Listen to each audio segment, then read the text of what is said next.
Hi, welcome to your YouTube channel. ഇന്ന് വൈകുന്നേരം ഞങ്ങൾ ഫ്രണ്ട്സ് എല്ലാവരും കൂടെ ഒന്ന് കൂടാമെന്ന് വിചാരിച്ചു. ഇപ്പോൾ സമയം വൈകുന്നേരം 5 മണി. എല്ലാവരും എത്തിയിട്ടില്ല കേട്ടോ. ചിലർക്കൊക്കെ ഡ്യൂട്ടി രാത്രി 9 മണി വരെയാണ്.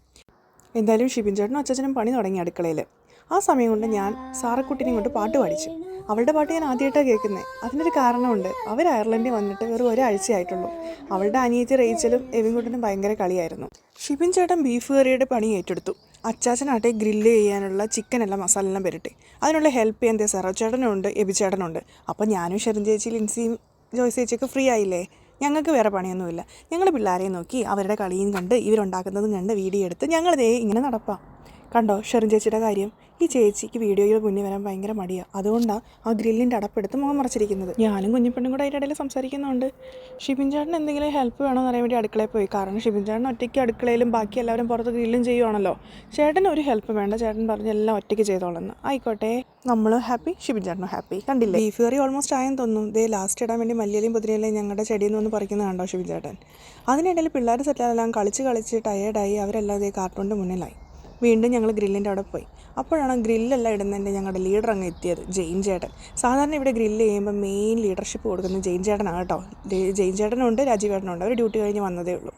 ഈ സമയം അച്ചാച്ചൻ ജോയ്സ് ചേച്ചിയെ വിളിക്കാൻ വേണ്ടി ഹോസ്പിറ്റലിൽ വരെ ഒന്ന് പോയിരിക്കുക. എന്തായാലും ഗ്രില്ലിങ് അവിടെ തകൃതിയായി നടക്കുന്നുണ്ട്. ഇവിടെ നടക്കുന്ന ബഹളം ഒന്നും എന്നെ ബാധിക്കുന്നതല്ലേ എന്നും പറഞ്ഞ് കുഞ്ഞുമണി ഉറക്കമായി.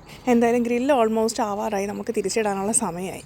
എന്തായാലും കണ്ടില്ലേ, അതിനിടയിൽ ലിൻസി ഡ്യൂട്ടി കഴിഞ്ഞ് വന്നു. പിന്നെ നമ്മുടെ മേരി മൗണ്ടിലെ കാര്യങ്ങളും വിശേഷങ്ങളും എല്ലാം ഇങ്ങനെ പറഞ്ഞ് ഞാനും ലിൻസിയും ഷെറിൻ ചേച്ചിയും കൂടെ കുറേ നേരം ഇരുന്നു. കാരണം ഞാൻ മെറ്റേണിറ്റി ലീവിലായതുകൊണ്ട് ഇപ്പോൾ ഡ്യൂട്ടിക്ക് പോയിട്ട് ഇപ്പോൾ 3-4 മാസമായി. അപ്പോൾ മേരി മൗണ്ടിലെ ഡീറ്റെയിൽസ് മുഴുവൻ ഞാൻ അറിയുന്നത് ശരിക്കും പറഞ്ഞാൽ ഷെറിൻ ചേച്ചി ലിൻസി വഴിയാട്ടോ. എന്തായാലും ഗ്രില്ലിൻ്റെ കൂടെ കുറച്ച് സോസേജും കൂടെ ഇട്ടു. ഈ ഹോട്ട് ഡോഗ് പിള്ളേർക്ക് എല്ലാവർക്കും ഭയങ്കര ഇഷ്ടമാണ്. അപ്പോഴേക്കും അച്ചാച്ചൻ തിരിച്ചു വന്നു കേട്ടോ. അച്ചാച്ചൻ ഒരു ബിയറും കുടിച്ചുകൊണ്ട് നിൽക്കുന്നു. നമ്മൾ കുറച്ച് ബ്രെഡും കുറച്ച് റാപ്സൊക്കെ വാങ്ങിയിട്ടുണ്ടായിരുന്നു കേട്ടോ. പിന്നെ ഷിബിൻ ചേട്ടൻ്റെ ബീഫ് കറി റെഡി. അതിനിടയിൽ എയർ ഫ്രയറിൽ കുറച്ച് ചിപ്സ് ഇട്ടിട്ടുണ്ടായിരുന്നു, അതും റെഡിയായി.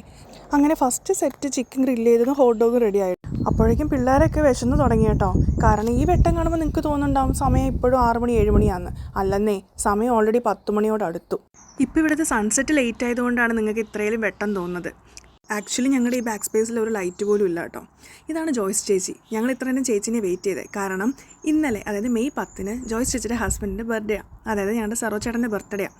ചേട്ടൻ്റെ വിചാരം ഞങ്ങൾക്ക് അതൊന്നും ഓർമ്മയില്ലെന്നാണേ. പക്ഷേ ഞങ്ങൾ വിചാരിച്ചു സർപ്രൈസായിട്ട് ഒരു കേക്കൊക്കെ കട്ട് ചെയ്യിപ്പിക്കാമെന്ന്. ഇപ്പോൾ ഷിബിൻ ചേട്ടനും അച്ചാച്ചനും കൂടെ ഉള്ളിൽ കയറി കേക്ക് ക്യാൻഡിൽ അങ്ങനെ എല്ലാ കാര്യങ്ങളും റെഡിയാക്കുക. ബാക്ക്ഗ്രൗണ്ടിൽ മ്യൂസിക് എല്ലാം. സെറോ ചേട്ടൻ വന്നുകൊണ്ടിരിക്കുന്നുണ്ട് കേട്ടോ. അപ്പോൾ ഞങ്ങൾ ഓൾറെഡി ബാക്ക്ഗ്രൗണ്ടിൽ മ്യൂസിക് ഇട്ടു. ചേട്ടൻ ഭയങ്കര ഹാപ്പിയായി. അല്ല, ഹാപ്പി എന്ന് പറയുന്നതിനേക്കാളും കൂടുതൽ സർപ്രൈസ്ഡ് ആയെന്നേ ഞാൻ പറയത്തുള്ളൂ. കാരണം ചേട്ടൻ്റെ വിചാരം ഞങ്ങൾക്കാർക്കും ചേട്ടൻ്റെ ബർത്ത്ഡേ ഓർമ്മയില്ലെന്നാണ്.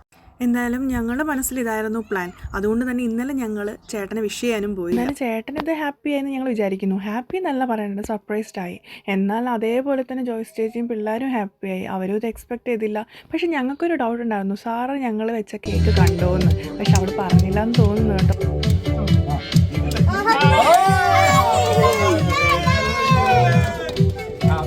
നമ്മുടെ സ്വന്തം നാട്ടിൽ നിന്ന് വേറൊരു നാട്ടിലേക്ക് പോകുമ്പോൾ നമ്മുടെ മനസ്സിലുണ്ടാവും നമുക്ക് അവിടെ ആരെങ്കിലും കാണുമോ, മീൻസ് ഒരു നല്ലൊരു ഫ്രണ്ട്ഷിപ്പ് ഗ്യാങ്ങിനെ വല്ലതും കിട്ടുമോ എന്നൊക്കെ ഒരു ടെൻഷനും കാര്യങ്ങളും എല്ലാം ഉണ്ടാവും. സൗദിയിൽ ഞങ്ങൾക്ക് നല്ലൊരു ഫ്രണ്ട്ഷിപ്പ് ഗ്യാങ് ഉണ്ടായിരുന്നതാണ്. നാട്ടിൽ വന്ന് നമ്മൾ അയർലൻഡിലോട്ട് വന്നപ്പോൾ അങ്ങനെ ഒരു ഗ്യാങ് ഉണ്ടാക്കാൻ ഞങ്ങൾ ഒരുപാട് കഷ്ടപ്പെട്ടു. ഞാൻ വന്നതൊരു നഴ്സിംഗ് ഹോമിലേക്കാണ്. അതുകൊണ്ട് തന്നെ ഇവിടെ വന്നപ്പം വിരലിൽ എണ്ണാൻ പറ്റുന്ന മലയാളികൾ മാത്രമേ ഇവിടെ ഉണ്ടായിരുന്നുള്ളൂ. അപ്പോൾ ഞാൻ കരുതിയിട്ടുണ്ടായിരുന്നു അച്ചാച്ചനും കൊച്ചൊക്കെ വന്നു കഴിഞ്ഞാൽ അച്ചാച്ചനെ ഈ സൗദിയിലുണ്ടായിരുന്ന ഫ്രണ്ട്ഷിപ്പ് ഗ്യാങ് അത്രയും ഇല്ലെങ്കിലും അങ്ങനെ ഒരു ഫ്രണ്ട്സ് ഇവിടെ കിട്ടുമെന്ന് ഞാനിങ്ങനെ സംശയിച്ചിട്ടുണ്ടായിരുന്നു. വന്ന് കുറച്ചൊരു 2-3 മാസക്കാലം അച്ചാച്ചൻ ശരിക്കും ഡിപ്രസ്ഡ് ആയി എനിക്ക് തോന്നി. പിന്നെ ഞങ്ങൾക്ക് കിട്ടിയ ഒരു ഫ്രണ്ട്ഷിപ്പ് ഗ്യാങ് ആണ് നിങ്ങൾ കണ്ടുകൊണ്ടിരിക്കുന്നത്. അതിൽ പുതിയ ആൾക്കാരാണ് സെറോ ചേട്ടനും ജോയ്സ് ചേച്ചിയും പിള്ളേരും കേട്ടോ. എന്തായാലും ഞങ്ങൾ ഇന്നലത്തെ ഈ ബർത്ത്ഡേ പാർട്ടി, ഞങ്ങളുടെ ഈ ചിക്കൻ ഗ്രില്ലിങ് എല്ലാം ഞങ്ങൾ ഒരുപാട് എൻജോയ് ചെയ്തു. അതിനനുസരിച്ച് നല്ല വെതറായിരുന്നു. ചെറിയൊരു തണുപ്പ് ഒരു രാത്രി 11 മണിക്ക് ശേഷം വന്നെങ്കിലും അതൊക്കെ ഞങ്ങൾക്ക് അഡ്ജസ്റ്റ് ചെയ്യാൻ പറ്റുന്നതാണ്. ഇവിടെയുള്ള പലരും ഉണ്ടല്ലോ, നേരിട്ടുള്ള സുഹൃത്തുക്കളൊന്നും അല്ല, പരസ്പരം ഫ്രണ്ട്സിൻ്റെ ഫ്രണ്ട്സാണ്. അങ്ങനെ ഫ്രണ്ട്സ് ആയതാണ്. അപ്പോൾ ഞാൻ പറയുകയാണെങ്കിൽ ഇങ്ങനെ ഓരോ കൂട്ടായ്മകളിലൂടെ ആയിരിക്കും പുതിയ പുതിയ സൗഹൃദങ്ങൾ നമുക്ക് കിട്ടുക. നമുക്കെല്ലാവർക്കും ഒരു ലൈഫേ ഉള്ളൂ. നമ്മൾ ജീവിക്കാൻ വേണ്ടി സ്വന്തം നാടും വീട്ടുകാരും വിട്ട് ഇങ്ങനെ അറിയാത്ത നാട്ടിൽ വന്ന് ജീവിക്കുമ്പം ഇങ്ങനെ ഓരോ സുഹൃത്ത് ബന്ധങ്ങളുണ്ടെങ്കിൽ മാത്രമേ നമുക്ക് നമ്മുടെ ലൈഫ് ഒന്ന് എൻജോയ് ചെയ്യാൻ പറ്റുള്ളൂ. നമുക്ക് നമ്മുടെ ഫാമിലിക്ക് ഇമ്പോർട്ടൻസ് കൊടുക്കണം, അതേപോലെ നമ്മൾ നമ്മുടെ ഫ്രണ്ട്ഷിപ്പിനും ഇമ്പോർട്ടൻസ് കൊടുക്കണം, ഫ്രണ്ട്സിനും ഇമ്പോർട്ടൻസ് കൊടുക്കണം. ഞങ്ങൾ കേക്ക് കട്ടിങ്ങൊക്കെ കഴിഞ്ഞ് എല്ലാവരും കേക്കൊക്കെ കഴിച്ചു. പിള്ളേർ ഹാപ്പി, നമ്മളും ഹാപ്പി. അത് കഴിഞ്ഞ ശേഷം പിള്ളേർക്ക് ഞങ്ങൾ ഫുഡ് കൊടുത്തു ആദ്യം. കാരണം അവരാണല്ലോ വിശന്നിരിക്കുന്നവർ.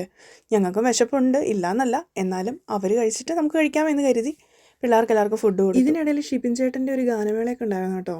ചേട്ടൻ നന്നായി പാട്ട് പാടും. സെറോ ചേട്ടനൊരു ബർത്ത്ഡേ ഗിഫ്റ്റായിട്ട് പാട്ട് പാടി കൊടുത്താണെന്ന് തോന്നുന്നു.